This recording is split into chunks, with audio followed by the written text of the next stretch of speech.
Hello, Sunshine. I'm Maria. And my name is Rory, and we are the hosts of the IELTS Speaking for Success podcast, the podcast that aims to help you improve your speaking skills as well as your listening skills along the way. We've started this podcast to give you gorgeous grammar and super vocabulary for your high IELTS score. Which Rory score? Is it a Band 9 score? Yes, it's a Rory score, Band 9 score. Rory, hello, how are you? Rory! How are you, Rory? I'm fine. Sorry, Maria, I'm having a lot of difficulty concentrating today. Off. Shall we talk about concentration? Is it a coincidence? Again, on this podcast. Yes, dear listener, a year ago we did talk about concentration, but it's a comeback. IELTS people decided to return this topic into the IELTS world, and they can ask you questions about concentration. If you want more speaking from us, and if you want more gorgeous grammar and vocabulary, you can go ahead and check out our premium speaking podcast with parts 2 and 3. Rory, why is our premium useful? Our premium is clearly important because, first of all, it addresses parts 2 and 3. We only address part 1 here. And it's not just parts 2 and 3. In isolation, they're connected, and there's over 190 episodes with transcripts, including the discussion, with model answers and vocabulary, and good jokes, and good moods, unlike now. The link is in the description. The link is in the description. Go there. Yeah. Stop pestering me with questions. And we are using fresh IELTS speaking part 2 and 3 topics, which are being used in the exam now. So it's updated, it's quite fresh for you, so go check it out. This week we are talking about a businessman that Rory admires. Yeah, a businessman. And speaking part 3 is gonna be about running a business in general. Over business, yeah, like businesses, having your own business, businesses in your country, which are current topics in the speaking exam.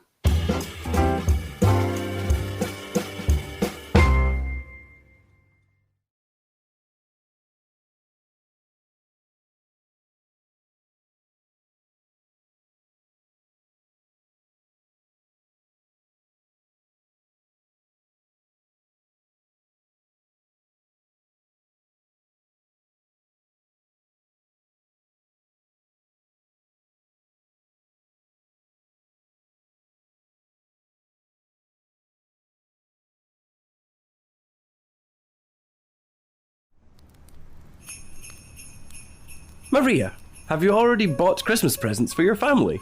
Well, I'm working on it. It's slowly coming together, though. Have you, Rory?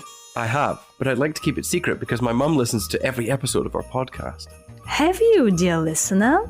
If you haven't got your Christmas, New Year present sorted yet, you can give our premium podcast as a present, the best kind of present. Right now, we are at more than 200 episodes on IELTS speaking parts 1, 2 and 3, each of them filled with modal answers, vocabulary, jokes, and of course good mood, holiday mood. We've also lowered the prices.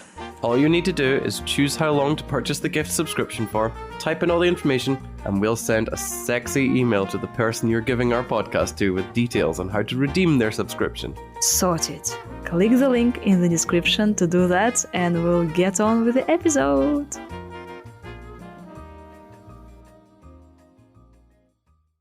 So, concentration. It's interesting that IELTS people repeat the same topics, because a year ago we had the same topic, staying focused and concentration, and now again. Interesting, huh? So what are the key words for us here? So concentration, or I can also say focus. Yes. Or to give your attention to something. I didn't say give your attention. At least I don't think I did, but you can give attention to something. So it's hard for me to stay focused or to stay concentrated.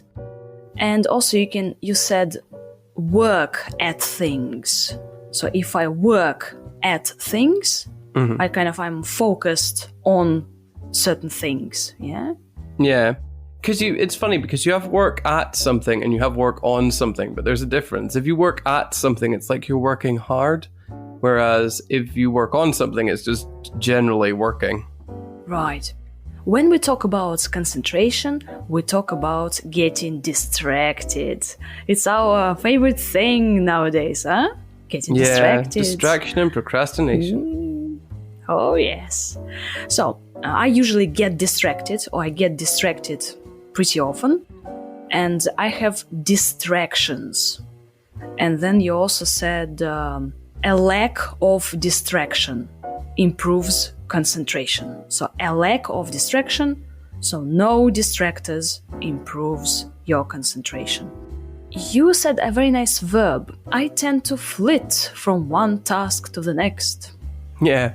So if you're flitting from one thing to another, then that just means that you're moving rapidly from, well, one thing to another. It's like hummingbirds flit from one flower to another.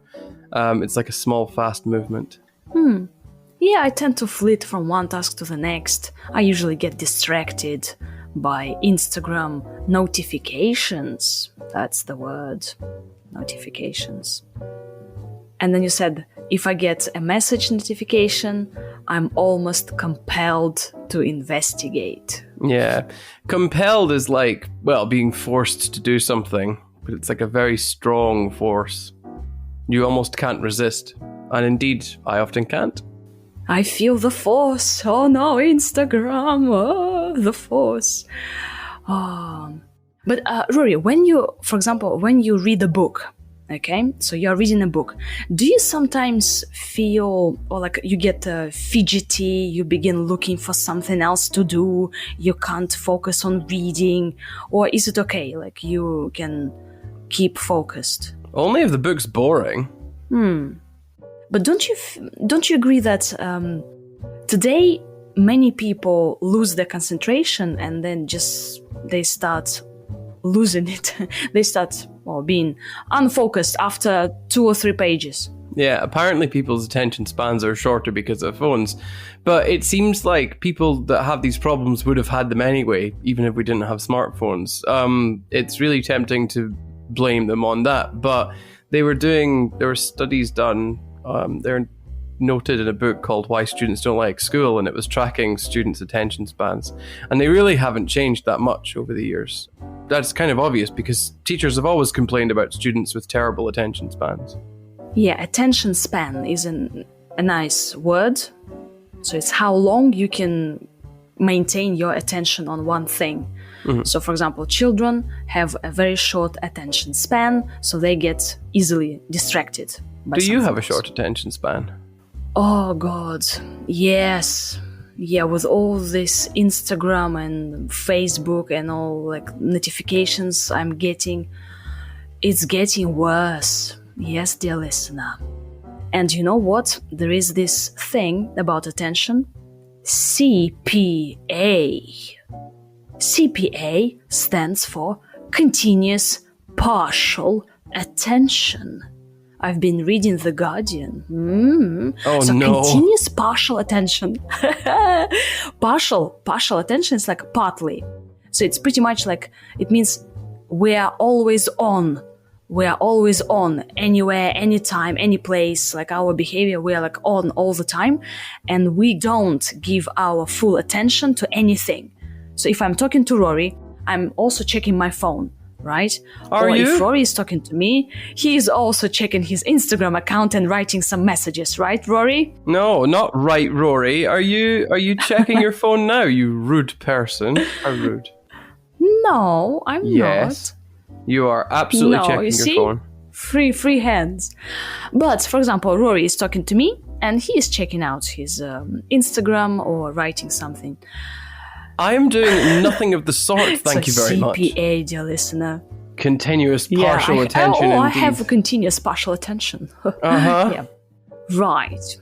So, Rory said that I'm quite task-oriented, which is a nice thing. Is it? Yes, you are focused on one task. I'm quite task-oriented. Well, I'm focused on finishing the task. That's actually not me that made that remark, though. That's, do you remember our old boss, Olga Connolly? Yes. She said that to me once. She was like, "You're very task-orientated." And the way she said it, I couldn't tell if it was a compliment or not.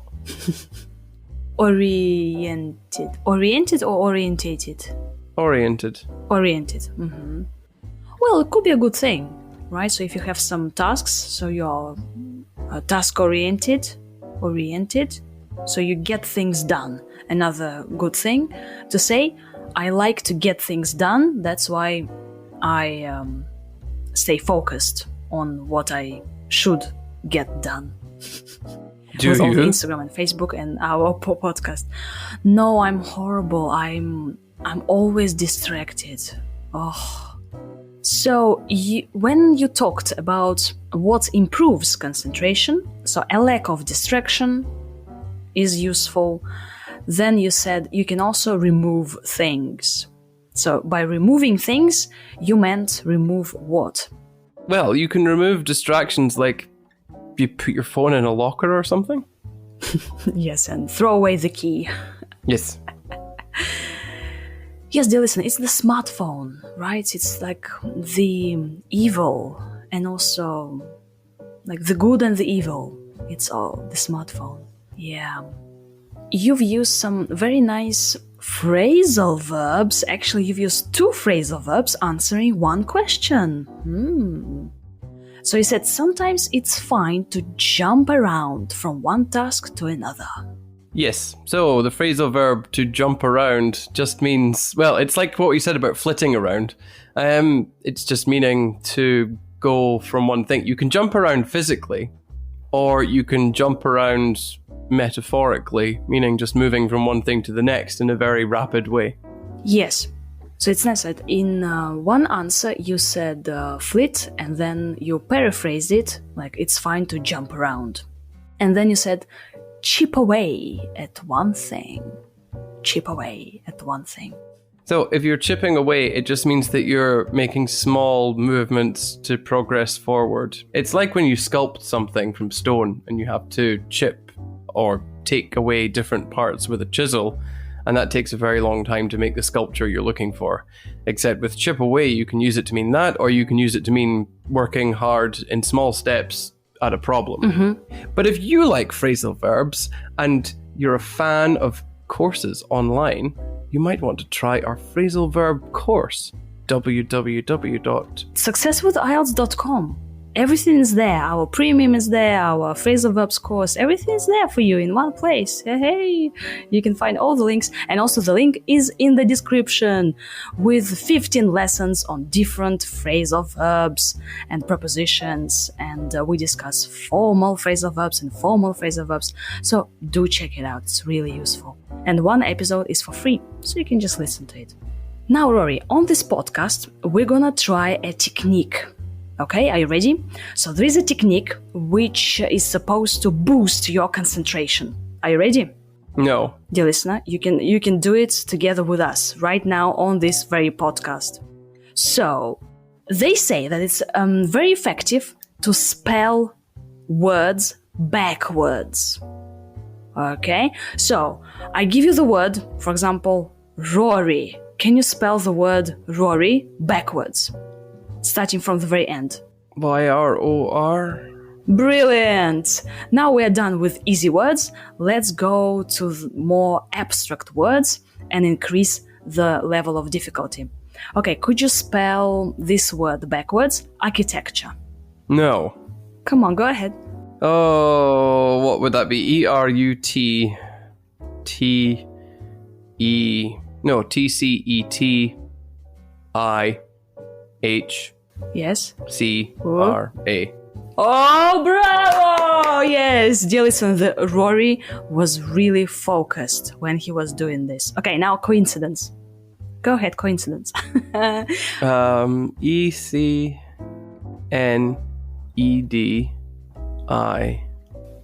Oh, C N O C. N-I-O-C. Whatever. Good, Rory. And he hasn't been texting, he was really focused on this task. So it's working. Right. Dear listener, now you can spell the other words backwards, like success with IELTS Premium, phrasal verbs course, so you can go and spell phrases backwards, different idiomatic expressions. Yeah, cool. Do you think it's a good topic, concentration? Well, it's come up so many times now. Yeah. Twice at least. It's interesting that, okay, let's talk about concentration. And then the examiner goes, do you find it difficult to focus? Do you have any other symptoms? And then you say, what? What medications are you taking? Do you drink alcohol? Yeah, because all these things they are related to concentration difficulties, like sleep disorders, medication, alcohol, drugs. Yeah. Dear listener, we are wondering, are you focused on listening to this episode, or are you doing something else? It's okay if you are doing something else. That's totally fine. Thank you very much for listening.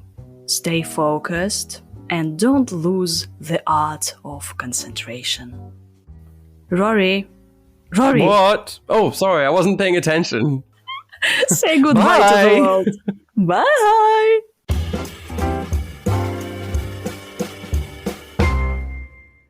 Rory, when is it hard for you to stay focused? Well, I tend to get distracted when I have about a million things to do. I often flit from one task to the next without any sort of logical order to it, which isn't good for getting things done quickly. But I still do get them done, so perhaps it isn't such a big deal. Are you easily distracted? I suppose that depends on what the distraction is, really. Generally, I'm quite good at shutting out loud noises and background goings-on. However, if there's a message notification in front of me on my phone, then I'm almost compelled to investigate. That, and I already mentioned that other tasks will distract me. So it's sort of a competition of productive tasks. What do you do to stay focused? Well, I like to think I'm generally a responsible, hardworking person, and I'm quite task-orientated, so I like getting the job done. Those character traits, more than anything, keep me working away until things get done. Plus, I like to imagine what I can do once all the hard work is out of the way. Why is it difficult for some people to stay focused? There are all kinds of reasons. I suppose the main ones are that they have a lot going on in their lives and it's hard to prioritize. Or they might have difficulty prioritizing in general due to, a compromised executive function. Others have just never been taught the skill of working at things until they get done and they give up after a very limited period of time. What improves concentration? Generally, a lack of distraction is the most useful thing, so if you have a minimalist approach to things going on, then you could probably focus more. At least that would be how it works in my case. You can also remove things that are drawing your attention away from what you should be doing, or you could move yourself if you can. Is it good to do several things at the same time, or is it better to focus on one task? Well, I think that's probably dependent on what it is you have to do and the kind of person you are. I mean, sometimes it's fine to just jump around from one task to another rather than chip away at one thing, especially if it's taking an eternity.